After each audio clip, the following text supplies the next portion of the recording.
How many versions of this character have you played? 27. 27 subtle ones and 4 or 5 overt ones. Yeah.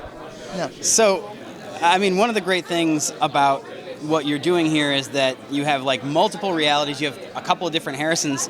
Are we playing? Is the version that we're seeing in this season even the same person that you've played before?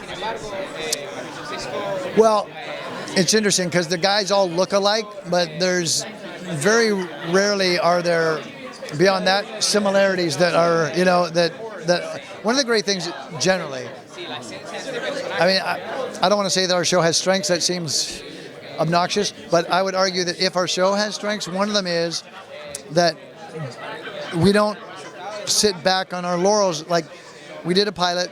Pilot seemed to be successful because it was picked up, and then the temptation, of course, is to just be repetitive. And within minutes of doing season 1, we had me killing a guy, we had Captain Cold showing up, we had Grodd, and it's not a show that is beyond.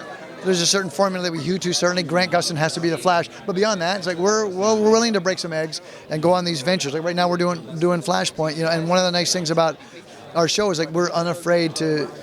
There's decades of mythology. Let's mine them. Let's get them out there. And an audience, there's some audiences for certain shows who'll be like, no, do the thing that you do and don't get fancy. Whereas our audience seems to be like, we're fine. We trust you. Go do your thing. And in specifically that, how that affects my characters, like they're like, okay, good. You're not going to just do, the guy in the wheelchair. Great, go ahead. Do different things. So that's a privilege as an actor. Now we got to wrap up quick, but I did want to ask one quick thing. You've played kind of 2 different versions of a magnificent bastard type of character so far. Are we going to get to see you doing that again, or are we going to see a very different Harrison?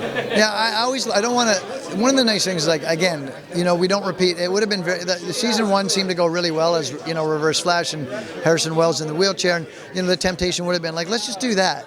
But I got to invent this whole new guy last year, and I don't want to.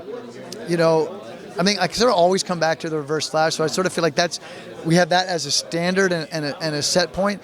But beyond that, I think one of the guy that I play is an opportunity to fill in holes that we might have in the show, colors that are missing. Which is why I played him last year as a bit of a bitch, a malcontent and antagonist, because Grant is so winning and Carlos is so winning and Danielle's so winning and Candace so winning and Jesse's so winning. It's like there's room for somebody who's like a bit of a dark thing, and so what we have to do is like we have to look at Flashpoint and see which way it fits in, and then find the colors that need to be painted, and I'm going to paint them. All right, thank you so much, All right, Tom. it's my pleasure. It's a pleasure to see you. I'll see you in October. Good, I look forward.